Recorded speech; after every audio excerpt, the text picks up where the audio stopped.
Hi everybody, welcome to this latest video.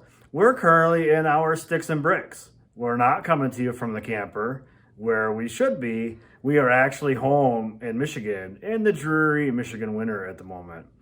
In this video, we're going to share some new things with you and do something we've never done before. We're going to do a little recap of our first 3 trips. We got about 225 nights of camping experience so far in the books in about the last year. We're going to talk about how that's gone for us. And we're also going to talk about how we made this decision to do what we're doing and what possibly the future holds for us. So stay tuned. We're going to do a little Q&A and you can learn all about our journey and see how much we've grown.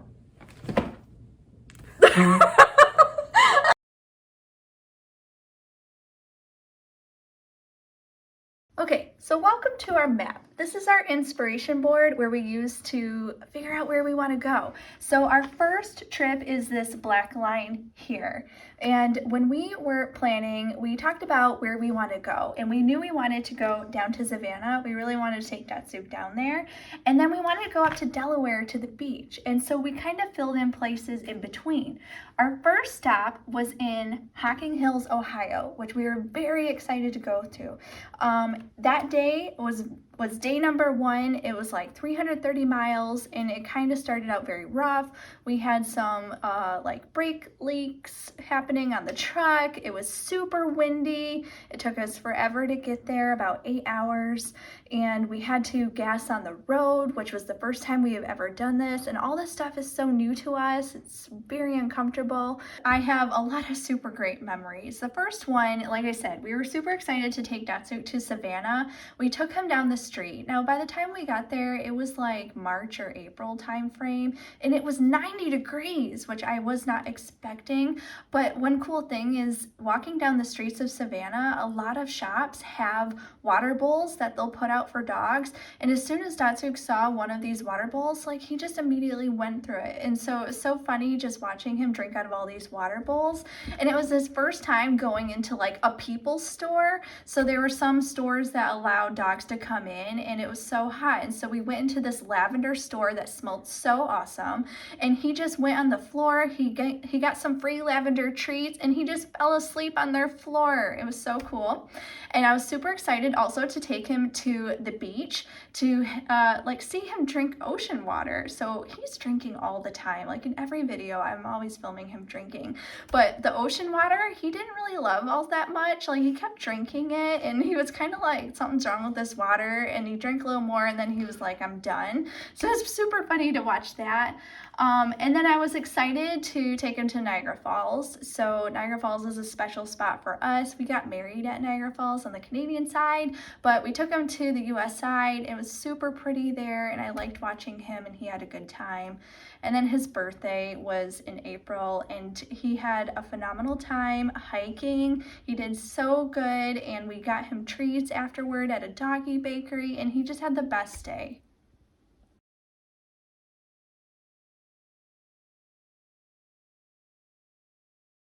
So trip number 1 went pretty well actually. For being new to on the road RVing, we actually had a pretty good time and no real bad things.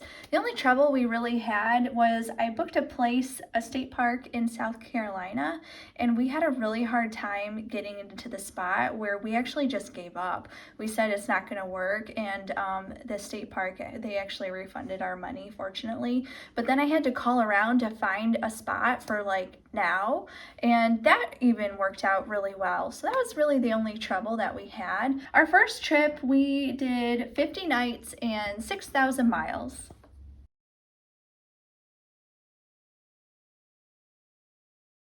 So the first trip went pretty smoothly, as Nicole said, other than the one stop in South Carolina. The second trip was an absolute disaster.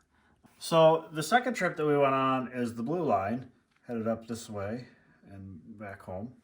The very first spot we went to, we tried a Boondocker's Welcome. If you're unfamiliar with Boondocker's Welcome, check it out. They've now merged with Harvest Host, but it's a pretty good gig where you can just stay at people's houses, usually for a small donation, sometimes for free, and they have a place for you to camp. So it's a pretty convenient spot to stay out of a campground. But the first one that we went to said that they could fit rigs up to 30 feet. Our trailer is only 28 feet. So we should have fit, but we couldn't make it out of their driveway.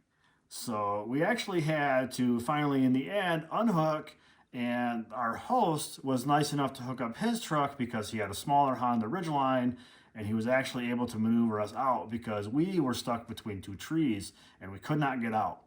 So that's how we started the second trip.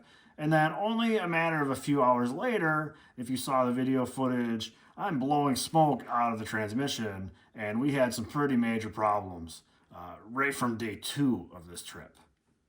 Hello everybody, today is the third day of our second trip, and well, first I'll show you. Look, there's something missing.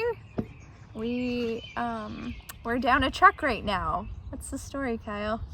So yesterday while we were driving on I-90, I got a high temperature warning light. So I scrolled through, saw that the transmission was extremely hot. So I pulled over, took a look at the fluid, kind of walked around, didn't really see anything wrong. Watched the fluid temperature drop back to normal. So we continued on our way. We hit some pretty heavy traffic in Cleveland. So the transmission continued to cool down because it wasn't going very fast. It wasn't under any load or stress. And then we got to the other side of Cleveland, and all of a sudden there's white smoke pouring out of the truck. I thought we blew a tire. I pulled over, and I've got transmission fluid everywhere, just smoking. It's hot. So I'm trying to figure out what's going on. We're on the side of a busy interstate. I look up, there's an exit a couple miles away. So I limp along about 40 miles an hour on the side of the interstate, get to the exit, pull into a parking lot, and try to find out what's wrong. Can't really see where any leak is, so Nicole gets on the phone. She finds a dealership that will see us first thing tomorrow morning. We tow it to a campground ever so gingerly, and we take the truck in this morning. They find what's wrong, but they also are asking about my extended warranty, which when I bought the truck, I bought a lifetime bumper-to-bumper warranty, and that's the reason we have this truck on this journey. Is I know that no matter what happens, the most I'm going to have to pay for repair is $100. So they can't find my warranty. They show that all my warranties are expired. That after about 12 hours, numerous calls to Mopar and Dodge customer care, I thought the next step was going to be a restraining order to me. I called numerous times, talked to so many people, was so confused. Finally, I found someone that will help me. Hopefully my warranty will be reinstated and we'll be all back to normal. Yeah, so where we're at today, we're at the same campground as last night. This is not a very nice campground. Wouldn't have picked this for ourselves, but we're kind of stuck here because we can't tow anywhere.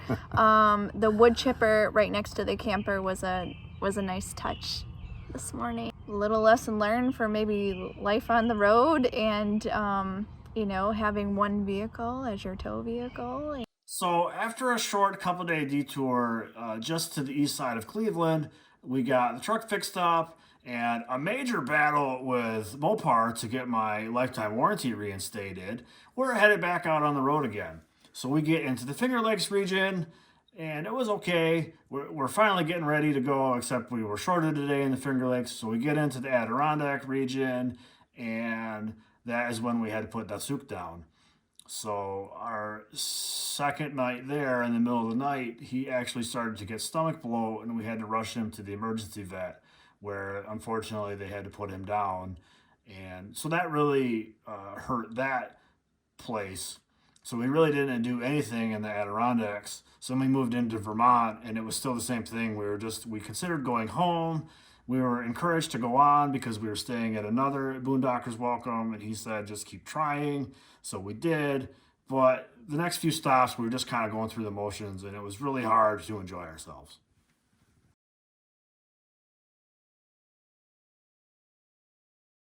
So as we continued on our journey, we drove through Boston.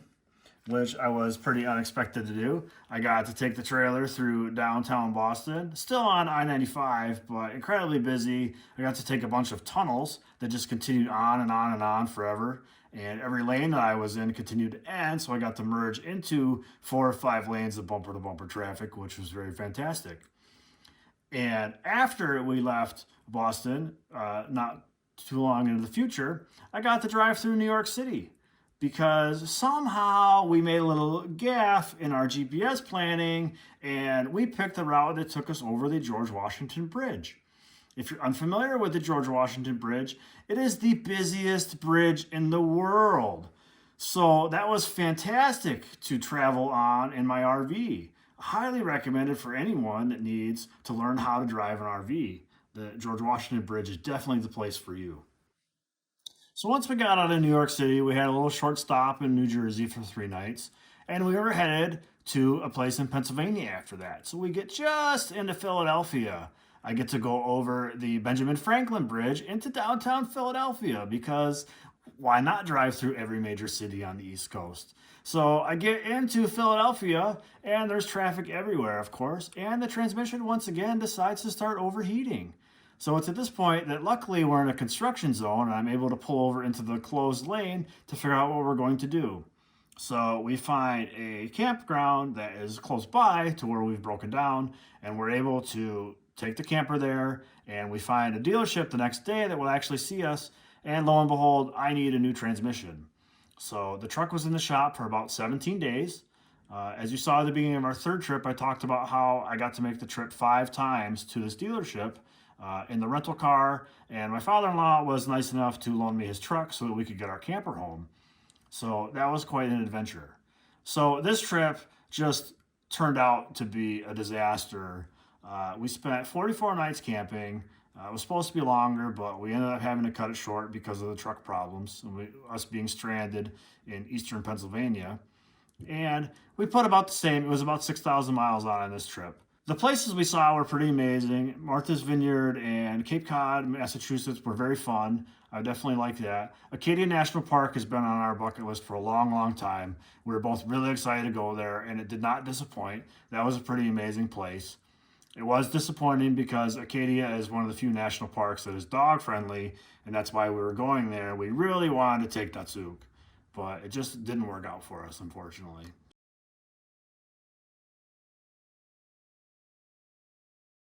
So on our last trip, the 3rd trip that we left on, we left out and went through these areas where the blue line is, around here and all the way back through here. This trip, we were actually gone 125 nights. I believe I put about 18,000 miles on the truck. When we left in mid-August, we only thought we were going to have time to go through the Dakotas. We thought Nicole was going to have to return to work, but COVID, the Delta variant, helped us out and we were able to continue on until almost Christmas. So that was pretty amazing for us. So for our kickoff of 3rd trip, we actually had our first stop in Michigan at Houghton Lake, where we spent the weekend with my family, and then we headed up north through the UP, and we had a stop along the way as we continue our journey. Now these stops here were still really cool, but the trip really didn't come alive until we got to the Badlands in South Dakota, because we started actual boondocking, and we pretty much boondocked almost everywhere until we got all the way around to Oklahoma. We had sprinkled in a couple campgrounds here and there just to kind of regroup and have access to unlimited water and do laundry, but for the most part, we're staying in the woods, we're staying at like beaches, we are in crazy places, and it was super fun. So compared to the 2nd trip, this trip went much better. The only major issue that we had was our fridge, where when we were in Sioux Falls, the fridge basically stopped working, and we didn't get it to actually start working completely until we got all the way down to Flagstaff, which I believe was about a couple months. So we were boondocking and dealing with a mini fridge for a long time, which was a challenge, but definitely nothing of a challenge like having to put our dog down and having a transmission failure in our truck. As of now, the truck is running pretty good, and we're going to hope it continues that way. So part of the way we've been planning our travel is we have a book here for our national parks, and we have a book here for state parks, both by National Geographic. These have been fantastic references for us. We actually bought this one before we started camping, and we picked this one up at a Camping World, I believe in Columbia, South Carolina along the way, that started to help us plan where we were going. But we've basically been trying to hit just about every national park that we've seen, especially the ones in the West. The American West is unbelievable if you've never been there. And it's definitely worth, pick up the book. I think it's about 25 bucks, and you can find some amazing stuff in there that will really help you plan your trip. And that's really what we did on our third trip, is just plan a lot of these places to go to that are just unbelievable. Thanks for watching part 1 of our recap. Stay tuned for part number 2, where we're going to do a Q&A of all the things that we got to experience.